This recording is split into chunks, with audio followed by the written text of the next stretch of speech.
Bonjour à tous et bienvenue dans ce troisième épisode de Frame Perfect. Alors pour ceux qui ne connaissent pas le concept, je choisis en fait un speedrun, moi-même ou dans les commentaires, et je l'analyse, puis j'en fais une vidéo de vulgarisation du speedrun où je vous montre un petit peu tous les bugs, tous les glitches qui sont utilisés et comment ils fonctionnent. Donc aujourd'hui, on va s'attaquer au speedrun de Minecraft. Alors j'ai décidé de prendre une run de MWK 888 Fata. C'est une run any% glitchless 1.16+, no F3. Alors le nom est un petit peu long et compliqué, mais c'est très simple. Et any% c'est juste pour dire qu'il faut finir le jeu le plus rapidement possible. Glitchless, ça veut dire qu'on n'a pas le droit d'utiliser glitch. 1.16+, c'est tout simplement la version du jeu où on est obligé de speedrunner dans la version 1.16 de Minecraft ou une version supérieure. Et le no F3, c'est un petit peu une sous-catégorie. Ça veut juste dire qu'on n'a pas le droit d'utiliser le menu F3, qui est un menu dans Minecraft qui permet d'avoir pas mal d'informations sur le jeu, comme la position, le nombre d'ennemis qu'on voit dans le champ de vision, le nombre d'ennemis chargés dans la zone autour de nous, etc.,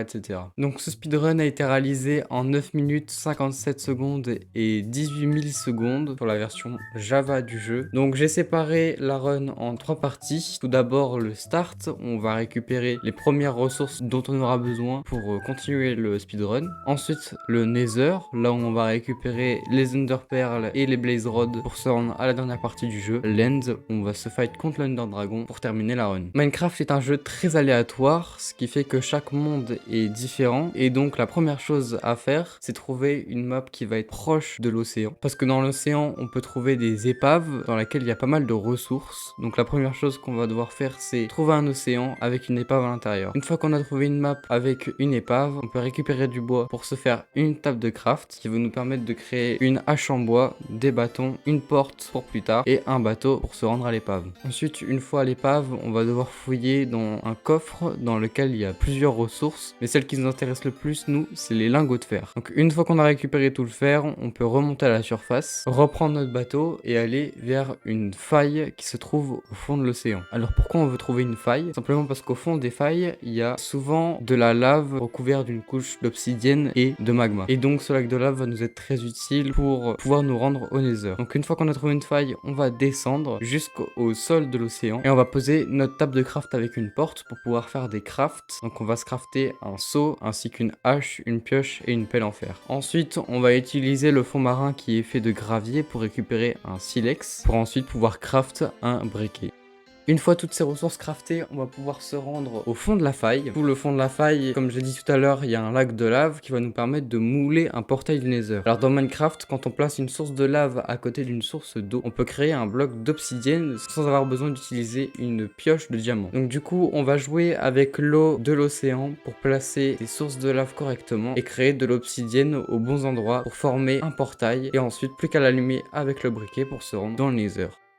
Ok, donc après seulement quelques petites minutes, on se retrouve déjà dans le Nether. On va devoir récupérer deux ressources indispensables. Tout d'abord, les Ender Pearls, en faisant des échanges avec les piglins. Pour ce faire, on va avoir besoin de trouver un bastion. Et la deuxième ressource qu'on aura besoin, c'est les Blaze Rods, en tuant des Blazes qui se trouvent dans les forteresses. Donc la première chose à faire, ça va être de rechercher un bastion. Une fois le bastion trouvé, le runner va tuer des Hoglins avec un seau de lave pour pouvoir récupérer de la viande cuite, qui va lui permettre de régénérer ses cœurs et de pouvoir avoir toujours un petit peu de nourriture pour pouvoir continuer à courir. Ensuite, on va entrer dans le bastion et on va faire un routing bastion pour récupérer toutes les ressources nécessaires à la suite de la run. Alors ce passage là de la run, c'est vraiment le passage qui définit la version du jeu qu'on va utiliser. Donc là on utilise la 1.16.1 parce qu'à partir de la 1.16, les piglins sont apparus et les piglins ils nous permettent d'échanger de l'or contre des ressources. Mais pourquoi 1.16.1 spécifiquement? Parce que après la 1.16.1, les piglins bruts sont apparus et ces piglins là ils ne sont pas impactés par l'or, donc quoi qu'il arrive ils vont essayer de nous buter, et en plus de ça les échanges avec les piglins sont devenus moins avantageux. Donc à partir de la 1.16 il y a 4 types de bastions qui ont été créés: le bastion bridge, le hoglin stable, le housing et le trésor. Mais alors qu'est-ce que c'est qu'un routing? Alors un routing c'est un terme qui est utilisé dans le speedrun, c'est tout simplement un chemin précis qui va être emprunté par un speedrunner pour être le plus rapide sur une section précise du jeu. Donc dans un bastion, ça se traduit par le chemin pris par un speedrunner pour manipuler les mobs et les emmener dans un trou tout en récupérant de l'or pour faire des échanges avec les piglins le plus efficacement possible. Donc dans cette run, le bastion qui a été trouvé par le joueur, c'est un bastion trésor. Donc ce bastion est reconnaissable parce qu'il y a un pont entre deux remparts et une autre zone du bastion qui n'est pas utile pour le routing. Donc ce qu'on va commencer par faire quand on arrive à ce bastion, c'est se rendre au niveau du pont pour casser 2 blocs d'or. Ça va nous permettre d'avoir l'aggro des piglins et donc les piglins vont nous suivre pendant tout le long du routing. Après avoir cassé ces 2 blocs d'or, on va monter sur un rempart toujours chassé par les piglins. Une fois en haut, on va jeter des premiers lingots pour perdre l'aggro des piglins parce que quand les piglins captent un lingot d'or, ils vont tout de suite arrêter de vous chasser pour pouvoir récupérer les lingots d'or et pouvoir faire des échanges. Une fois tout en haut et les piglins plus à nos trousses, on va récupérer 7 blocs d'or par rempart. Donc chacun des blocs d'or a 70% de chance d'être présent. Une fois les blocs d'or récupérés, on va les transformer en lingots pour les jeter dans le trou où se trouvent les piglins et pouvoir faire des trades avec eux. Pendant que les piglins échangent leurs lingots d'or, nous on va redescendre un étage en dessous pour récupérer le contenu de 2 coffres et ça dans les 2 remparts. Les ressources qu'on va trouver dans les coffres, ça va nous permettre de compléter ce qu'on a obtenu pendant les trades et donc finir le routing plus rapidement. Ensuite, une fois tout ça récupéré, on va récupérer les items trade par les piglins et ensuite on va faire un petit tri pour ne garder que 20 obsidiennes, 12 perles minimum, des potions de résistance au feu et des fils. Donc il y a quelque chose que je vous ai pas montré pendant le routing, c'est que le joueur a envoyé une Enderpearl vers une forteresse qu'il a repérée au loin. Donc pour ceux qui ne connaissent pas le jeu, quand on envoie une Enderpearl, le joueur va être téléporté à l'endroit où l'Enderpearl a atterri. Sauf que nous, on est en plein dans notre routing de bastion, on n'a pas envie de partir alors qu'on n'a pas récupéré toutes les ressources. C'est pour ça qu'on va décharger le chunk en baissant la render distance pour que l'Enderpearl ne soit plus chargée et donc qu'elle ne téléporte pas le joueur. Ensuite, une fois le routing terminé, on va réaugmenter la render distance pour recharger l'Enderpearl qui va téléporter le joueur et ça va nous permettre de nous rendre plus rapidement au niveau de la forteresse. Ensuite, il nous restera plus qu'à jeter une deuxième Enderpearl pour se rendre à l'intérieur de la forteresse. Donc comme j'ai dit tout à l'heure, l'objectif de la forteresse c'est de tuer des blazes qui vont nous permettre de récupérer des blaze rods qui une fois craftés vont nous donner des blaze powder qui combinés avec des Enderpearl nous donnent des Ender Eye. La méthode la plus rapide pour récupérer des blazes c'est de trouver un spawner de blaze. Dans le speedrun, le joueur a beaucoup de chance parce qu'il en trouve 2 l'un à côté de l'autre qui va lui permettre d'être encore plus rapide pour récupérer les blaze rods. Une fois environ 7-8 blaze rods trouvés, le runner peut utiliser les blocs d'obsidienne récupérés pendant le routing du bastion pour créer un portail et passer à la dernière partie du speedrun. Donc une fois retourné dans le monde normal, le joueur va créer des Ender Eye et les jeter pour regarder dans quelle direction se dirige l'Ender Eye. Donc dans Minecraft, quand on envoie un Ender Eye, la direction dans laquelle il part, c'est la direction dans laquelle on doit partir pour trouver le Stronghold et aller dans l'End. Donc une fois qu'il a regardé la direction, il va retourner dans le Nether. Mais alors pourquoi il retourne dans le Nether? Eh bien dans Minecraft, il y a une petite spécificité, c'est que quand on parcourt un bloc dans le Nether, dans le monde normal, c'est comme si on en avait parcouru 8. Ce qui fait qu'on est 8 fois plus rapide dans le Nether que en voyageant normalement dans le monde normal. Donc c'est pour ça que le joueur va retourner dans le Nether pour aller plus rapidement. Donc une fois dans le Nether, il va prendre la direction dans laquelle est parti l'Ender Eye et une fois une cinquantaine de blocs parcourus, il va recréer un portail.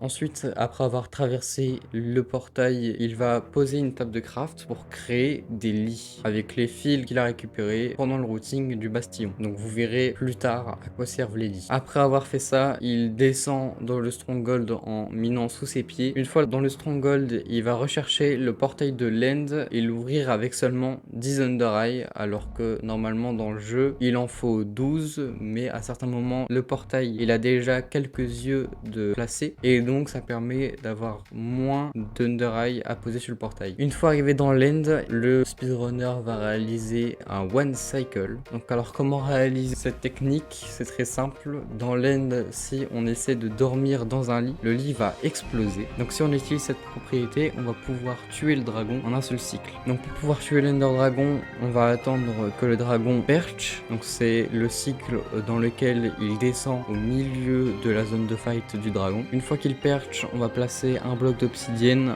en haut d'une structure pour faciliter le placement des lits. Et lorsque le dragon est assez proche, eh bien on va placer des lits et le faire exploser à côté de lui, ce qui va lui infliger énormément de dégâts et pouvoir le tuer sans avoir besoin de casser toutes les tours et le tuer tuer à la main comme on le fait normalement. Une fois que le dragon est mort, plus qu'à attendre que le portail de sortie s'allume, et une fois que c'est allumé, on arrive dans les crédits du jeu et le speedrun est terminé.